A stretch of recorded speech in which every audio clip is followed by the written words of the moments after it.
Hello and welcome to Studio 21. I'm your host, Daniella John, and it is our last show of the semester. Can you believe it? It went by so fast. So I just want to say thank you to Tiger TV and everyone on Studio 21 for working so hard in creating this content. It has been a roller coaster of a year, and I would like to thank you, dear viewer, for coming in and supporting us each week. With that being said, it has been a pleasure to be your host, and it would be my pleasure to let you know what's happening one last time this week in San Antonio. Hello, hello, hello. I have some good events for you this Saturday. On Saturday, May 8th, 100 Gex is performing at the Paper Tiger. Now that sounds very exciting. I've been to the Paper Tiger. I once watched a Weezer cover band there. It was kind of crazy. It was a vibe. It was a good time. As for 100 Gex, I know a lot of friends who love 100 Gex. So this goes out to them. Go check them out. Go find tickets. Go check out Paper Tiger's website. That's where you can find all that information, and I'm sure it's going to be a great show. Also on May 8th, there is a car show at the Colony's house. Woo! We love car shows. There will be live music from Square One Band, food, raffles, and of course, classic cars. I like looking at classic cars because I feel like cars back then still had personality, and everything now, in my opinion, is very streamlined, so you can go back and just see how fun and bold cars were. Also, it's free to enter, so why not go? It'll be running all day from 10 a.m. to 4 p.m., so you have lots of chances to go check out those cars. All week, there is Legoland at the Discovery Center downtown. Listen, I have never been to Legoland, but this sounds like so much fun. There's a 4D, whatever that means, a 4D movie theater, so you can watch a Lego movie in 4D. I'm guessing maybe they'll splash water in your face or something fun. You can also go play all these games, which is more intriguing to me. You can go rescue a princess. You can create a car and race it. You can drive a little cart with a wizard. I think there's a Merlin ride or something crazy. And they have a tiny Lego version of San Antonio. That's so cool. Why would you not want to go to this? Check out the Legoland website. Check out the Discovery Center downtown for this crazy cool event. And last but not least, on May 9th is Mother's Day, so do something nice for your mother. Call her, hug her, write her a letter, draw her a picture. I know that all those handmade gifts seem like for children, but I promise you, your mother would love if you made a handprint turkey, but she would probably like a gift card more, or breakfast in bed, or make dinner for her, or do dishes, or something. We here on Studio 21 support mothers, so shout out to mothers and happy Mother's Day. That's all from me. I hope you all have a wonderful week, and stay tuned for release date, Gossip Guru, and a music video from Dirty Motel. Stay tuned for more Studio 21. Hello, my name is Elyshia, and I'm here to tell you about an up-and-coming artist named Anson. He is known for his melodic piano playing and vocals. He is a musician and TikToker who has gained popularity on TikTok with his song Welcome to Wonderland. On Instagram, he has 675,000 followers and has received 5 million monthly listeners on Spotify. His song Walk Through Hell, released back in December, was featured in episode 8 of Grey's Anatomy's 17th season. The song has been a popular choice for TikTok videos and YouTube covers. Anson is from Kansas City and has a background in computer science. After his music gained recognition, he was able to quit his job and pursue music full-time. He is known for his humble and down-to-earth character. He often goes on Instagram Live and Zoom to connect with his fans, and is genuine when interacting with them. For his music video, Dawning of Spring, he collaborated with his listeners and had people submit videos of their happy moments during quarantine. Anson is a strong mental health advocate. He receives comments about how his music has helped them get through the hard times. He feels that his music resonates with people so well because of the vulnerability he shows through his music. A classic example of this is his song Trying My Best, which has received over 7 million views on YouTube and over 56 million streams on Spotify. Some of my personal favorites from Anson are Hurricane, Can You Hear Me, Broken, and Trying My Best. His music can be found on streaming sites such as Spotify, Apple Music, and YouTube. Thank you for listening. Hi everyone, I'm Ana Serrano. I'm Jolie Francis. And we would love to welcome you back to a special virtual episode of Gossip Guru. Welcome. Hi everyone. We're ending it how we started. Exactly, with a good old Zoom. Exactly. So our very first story for today is all about YouTuber Jeff Wittick. who made a name for himself for being a member of David Dobrik's infamous Vlog Squad. Yeah, so Jeff Wittek has been in the news recently because he's in the process of releasing a multi-video docu-series on YouTube all about his life and his then very mysterious eye injury. So in his most recent video, it was revealed that Jeff Wittek actually got his eye injury while swinging from an excavator, which was being controlled by no other than, you guessed it, David Dobrik. And in the docu-series, Jeff explains that a few months into the pandemic, Dobrik had the brilliant idea to have a comeback series on his YouTube channel, which was going to involve obviously all of the Vlog Squad, and it was going to have them do really crazy stunts like skydiving and I guess swinging from an excavator. And Jeff got caught up in the middle of it and got this really horrible eye injury.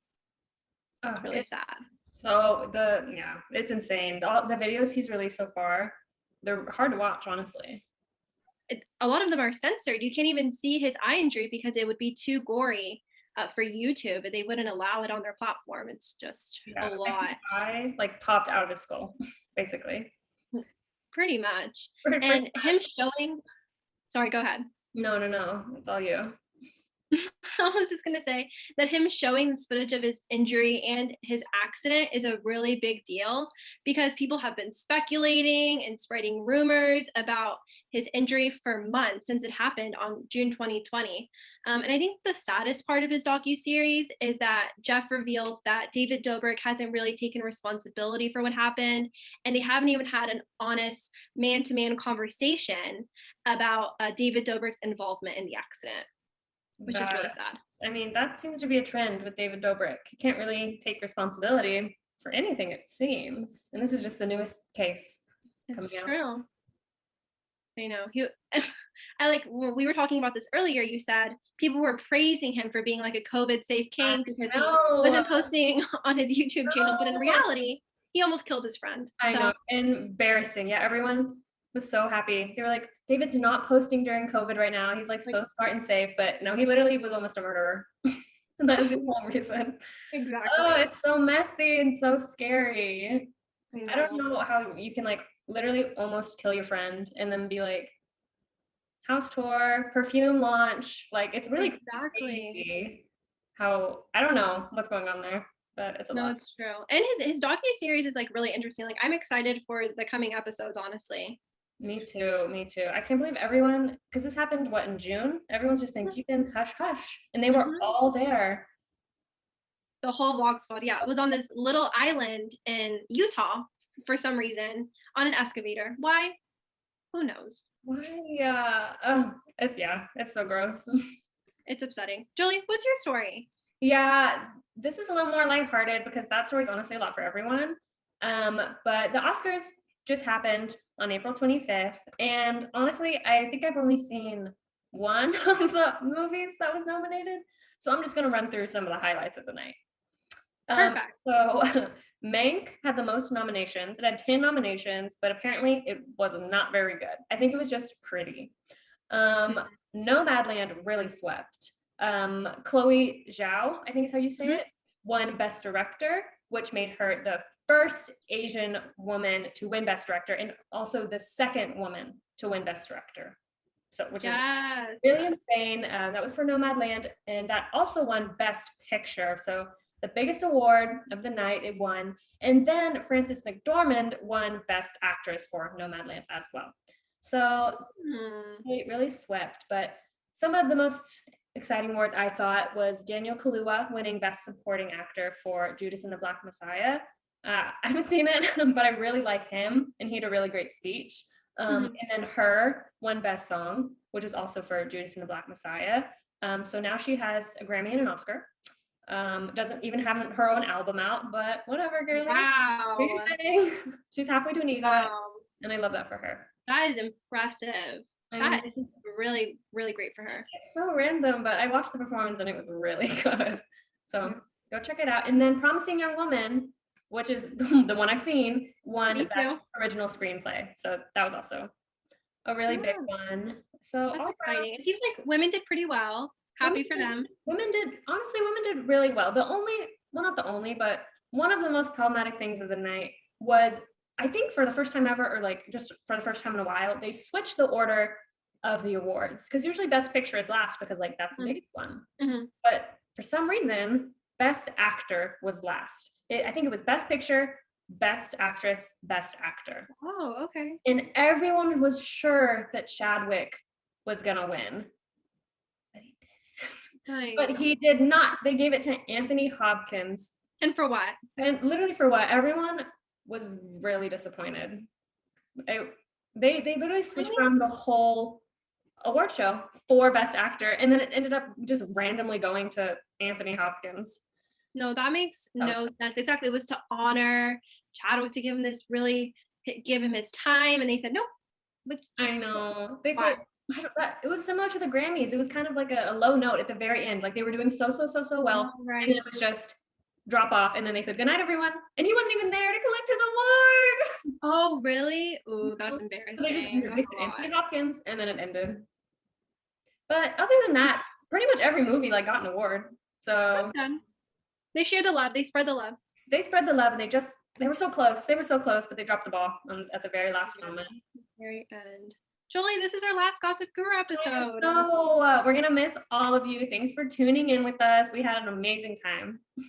I know. And now, for the very last time, the musical interview with Alexi. So bye, everyone. Bye. Hello, it's Alexi Mortov again for the final musical guest interview. How are you doing? I'm doing pretty good. How are you? Doing all right. So you're part of the band Dirty Motel. Yeah. What's it like being an alternative rock duo based out of Texas? It's different because then I know like a lot of rock isn't as popular as it used to be. So there's a lot of, a lot of different experimenting you do kind of now with, mixing between genres and that kind of stuff. So it's kind of interesting to see, more people are kind of seem to be into rock than you might think right now. So it's pretty good. I really liked, like the Foo Fighters, like Red Hot Chili Peppers, like that era of like 90s, 2000s music is kind of like what I really like, even though, I have a bunch of different kind of roots, but I think that genre of music, I think is just like so cool. And so something I've always liked, and I've been playing guitar for a long time. And, we came together and finally formed something kind of more so by accident than anything else. So, and then it just kind of got momentum and kept growing from there. Nice. So your latest song was Kids.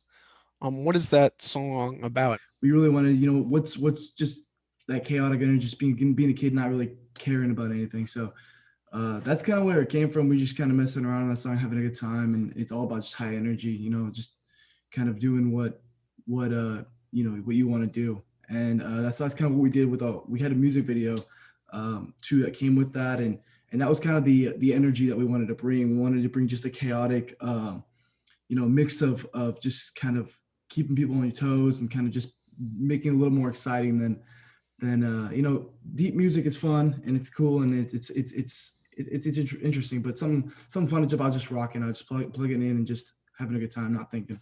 Me and my partner Ozzy, who's not available today, but we're from McAllen, Texas, which is down south, right at the border of Texas. So we really wanted to get that feel of that. And if you've been to McAllen, if you know McAllen, we really wanted to encapsulate that kind of feel. So we got some of our the buildings there, and we're big on palm trees, so that was kind of featured in there, and it was it was hometown, going back to our hometown, and neither one of us lives there anymore. We really wanted for the first big music video we did, we wanted to keep it there. So that was kind of what we had in mind for that. So we've got some new things in the works. We have a song coming out next week, I think, maybe. I think it's May 5th. Is that the Saturday? I may be off, but it's we haven't initially set the date, but I think it's May 8th, if I'm not remembering that correctly. It's called Always Something, and we recorded that recently, and we have a show coming out. Our first show back in over a year. We haven't played since last January, so we're coming back and having our first show in McAllen, May 22nd. And then we'll be actually in San Antonio, June 4th. So, and then kind of the rest of the shows are cities are, TBD at the moment, but it's just great to be back out there where we haven't, obviously we had shows booked all last spring into the summer, and unfortunately, like everybody else, we had to cancel it, so hopefully kind of build some of that momentum up, but fortunately we're going to be back out there soon, and I've been looking forward to that for way too long now, so that's That's really good to hear. Well, since, as you said earlier, you're a Trinity graduate recently, what would you recommend to aspiring Trinity graduate musicians to, like, how should they try and pursue their music, or what is a path they should take to get themselves out there? That's a good question. Yeah, I'm trying to think how that might differ from college life. So I was very busy in college. So my advice, like I was an engineering student. I played football also. So like I had no time to do anything. Um, so I took advantage of my breaks quite a bit, and like any summer, any break, winter break, I did that. But I think now as an adult, you realize I have no summer, I have no, that's so kind of working music into your daily routine, and especially if you're working a 9 to 5 like I am right now, it can be tough because I just got home from work like right before our call here in 7 p.m. So that's that's something you need to just kind of realize that, hey, life seems to go a lot faster. And that's because I was even extremely busy in college, and life goes even faster when you're out of college. So you need to kind of being deliberate about your arts, because the week will just go by, and you kind of find yourself in artistic ruts.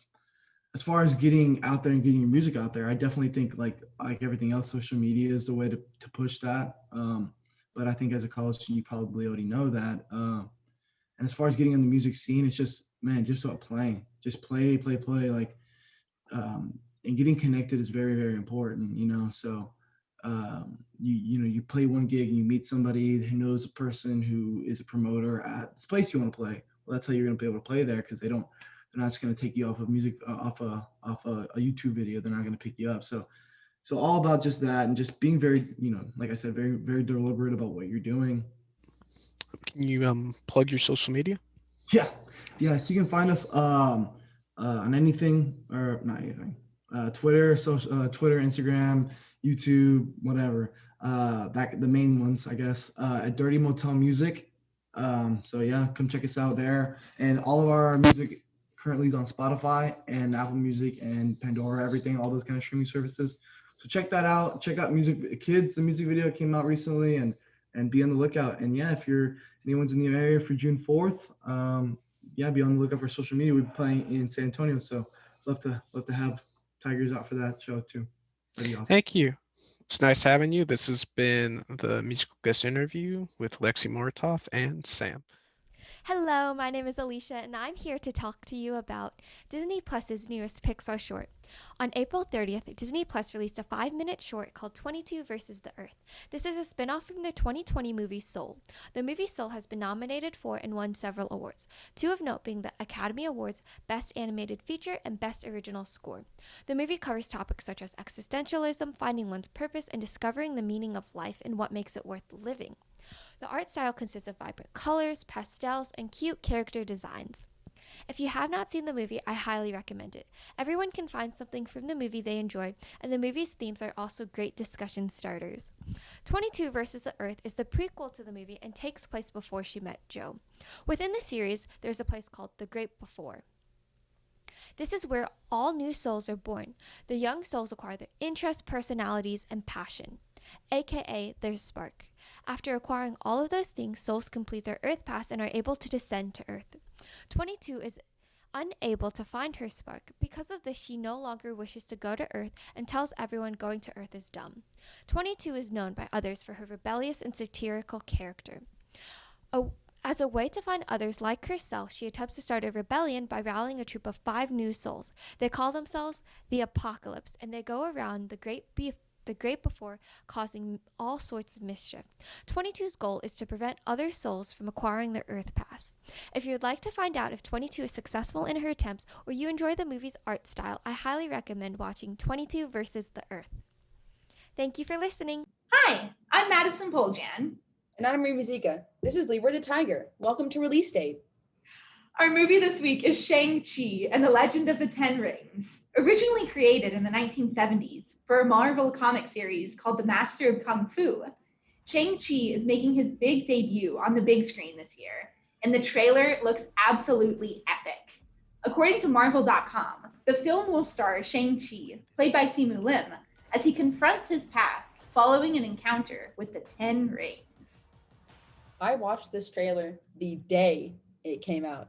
This is the most hyped I have been for Marvel content in so long. I love this actor. He looks so fine in this movie. Every single shirtless pic had me blushing. Every single one.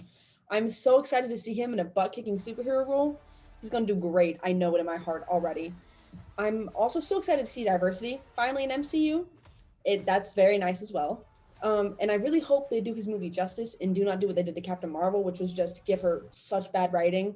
And her movie was just bad for many reasons, but I hope they did her so dirty, and I hope they do him justice because he's such a good actor, and I know he'll do amazing. And I'm also so excited to see his new superhero, and he gets to watch a new journey. So great. I will be seeing this movie the day it comes out.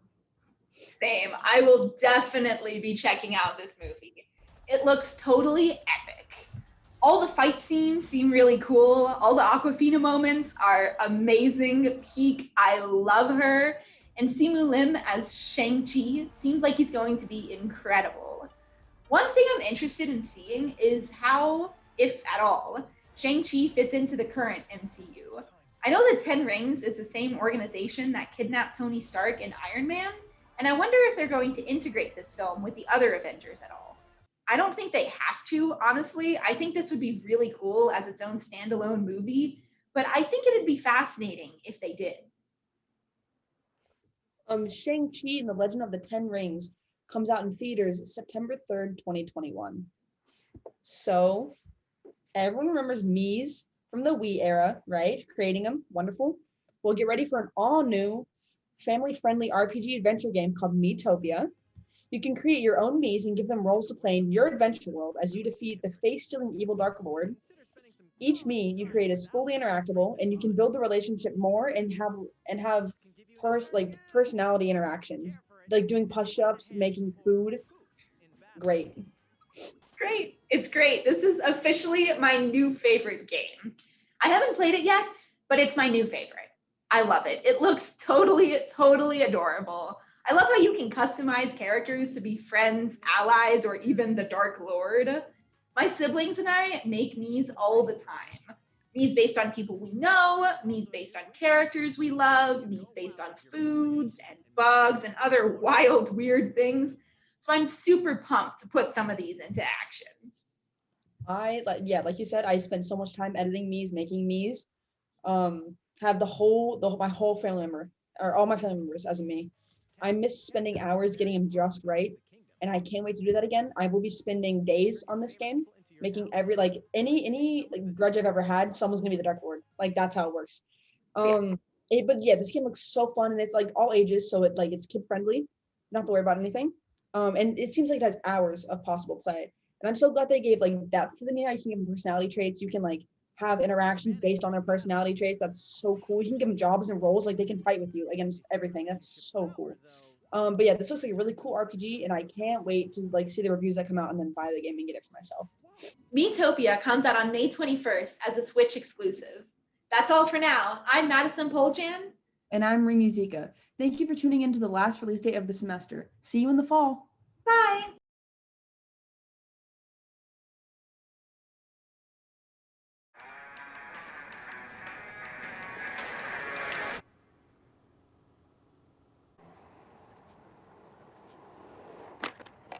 Hey, Ozzy, let's go. Come on. Man, come on, get up.